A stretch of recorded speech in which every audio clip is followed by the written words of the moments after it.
Hello, I'm IBX Toycat, and today I'm going to be giving you a full tutorial on the Silk Touch Enchantment for Minecraft Xbox and Minecraft PlayStation. The Silk Touch Enchantment actually came into the game back when, enchanting was introduced. It's one of the oldest enchantments, along with all the other ones, and if you don't already know what it does, basically when you mine a block, instead of necessarily getting, like a dirt block from a grass block, for instance, you'll get the block itself. So this means when you mine dirt, you'll get grass.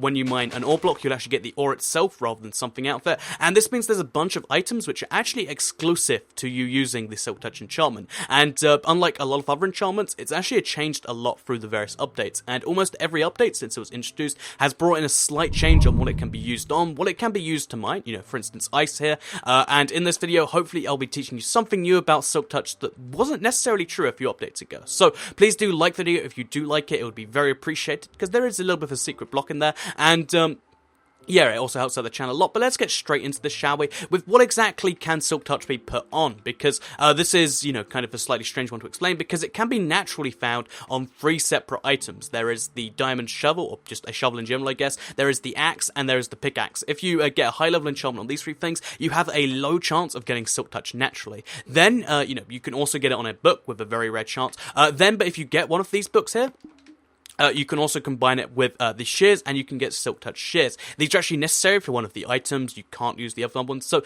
at some point you will need this. So, a very rare book plus the shears means you get this. But one thing that a lot of people think you can do, but that you can't, is that a sword and Silk Touch does not, unfortunately, work. There is no way to get Silk Touch on a sword, which is slightly sad, but that's how that works. So, yeah, with that said, let's move on to what exactly it can do, because, there's only 4 items you can use it on. Just bear in mind, these 3 are the common ones. This is going to be necessary later, but for the most part, I think just having a single pickaxe with it on, here I've just called it follow out IPX Toycat, but if you just have a simple pickaxe with it on, this should cover most of your needs, because 6 of the blocks that you can actually pick up using Silk Touch are ores. So these 6 ores, if you were to mine them normally with a regular pickaxe, you'd actually just get, whatever you get. So you'd get an emerald instead of the emerald ore, you get redstone, coal, etc. But if you use a Silk Touch pickaxe, you'll actually get the ores themselves. So here you can see those 6 ores just there, and as you can see, it's pretty cool to actually get the ores themselves. These are mainly only needed if either one, you want to, take the ores and then, like, make an economy server, like in my How Many Ores in the World video.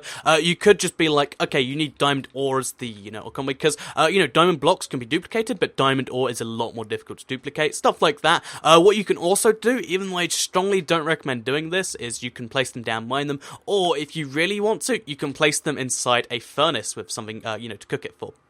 And like I said, I really don't recommend this, because instead of getting 4 to 8 lapis per block, for instance, in this case, you only get 1 piece of lapis. Even with diamond, in like a good case scenario, you're still only getting 1 diamond, but you're wasting, a single piece of, coal or whatever, just to get that 1 diamond. Instead, what you should just do is place them down and then mine them with whatever. So, yeah, that's what I recommend as far as the ores go. There's a little bit of good use to be done here, but I'll explain that in a second. Let's move on to the other blocks that can be mined with Silk Touch, shall we? So, the 2 really obvious ones, one of which was added in a recent update, is the mycelium, which is only found in mushroom biomes. This is pretty rare, and taking this has quite a few benefits, so I definitely recommend doing that at some point. So take some mycelium, and then you can make this spread. If you want to make, like, I don't know, a pseudo mushroom island somewhere else, just take a lot of mycelium, and you can do that. But it also works on ice just here, which is really cool, because ice can only naturally form, in like really cold climates. But if you just take the ice elsewhere, you can kind of get an ice farm going, which I think is really cool. So Silk Touch and ice is quite cool.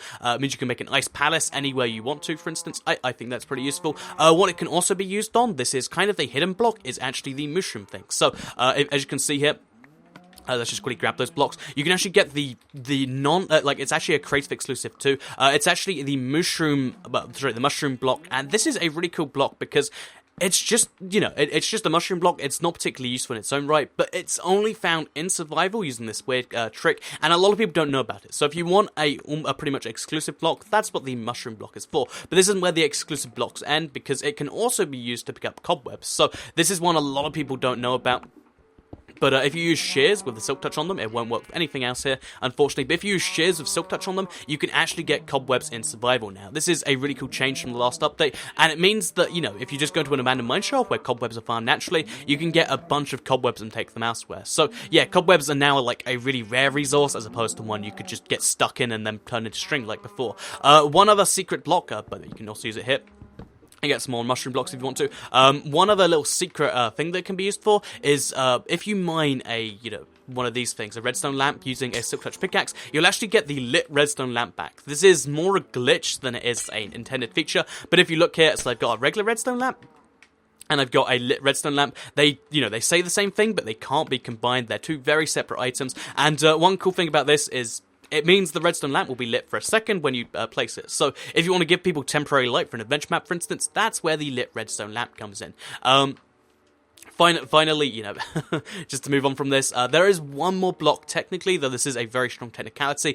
So the mushroom block I mentioned earlier, you can see if you mine this, you get this block. If you mine the brown mushroom block, so the other type of huge mushroom, you'll actually get a separate type of mushroom. So as you can see here, I got this, and then we go over here, we get a very separate type of mushroom. I don't know why they're considered to be separate, but they don't stack together or combine or anything. But yeah, two very separate types of mushroom, even though they are functionally the same block. Like, I tried to look at them once and try and see if there was any difference, but they are literally the same. They're just, found in different ways. This is the brown mushroom, this is the red mushroom. Perfectly the same on the inside, apparently. So, no matter what color we are on the outside, we're all just brown mushrooms on the inside. That's one lesson you can learn from this. But, to move on finally then, what use does Silk Touch have? So, basically, you can use it to get all sorts of rare blocks, whether it be ice, mycelium, cobwebs, and mushroom blocks, which otherwise can't be gotten, whether it be the weird glitch in the redstone lamp, or whether it be the ores, that's what it can be used for. The way I recommend using it, and the way you might already be using it, is every time you find yourself a diamond block in the wild, or an emerald block, or anything you think you can get lucky with. Basically, what I recommend you do is you silk touch it up instead of just mining it, because then you can take it home. You can get a big stack of them, and then as soon as you get a fortune free pickaxe, which by the way doesn't actually work when you combine it with silk touch, when you get a fortune free pickaxe, you can go ahead and mine it. So as far as I'm aware, I don't think. Oh yeah, it actually does work on emeralds. So then I get 4 emeralds from that one block instead of just 1. The same is true for diamond ore. You can get up to 4 diamonds per block instead of 1, and it means you get a lot more bang for your buck. That's the main use for Silk Touch. You can also use it if you just want to have ores placed around the place in weird places, or if you want to just get these weird other blocks, that's a possibility too. But that's the recommended use. Use it to get more out of your stuff by combining it with fortune. It's arguably pointless, but it does have a lot of uses in getting those unique blocks. So hopefully this guide has helped you know about something. If you did learn something new, please do like it and let me know. It would help out a lot. Let me know in the comment what it was that you learned was new, because I like it when I teach people new things. That's always cool to know. Also, share the video if you really liked it, and subscribe if you're new around here. I do a bunch of, different tutorials, seeds, all the sort of things that if you play Minecraft console, I'm sure you'll enjoy. And that's all for today. So thank you for watching, and goodbye.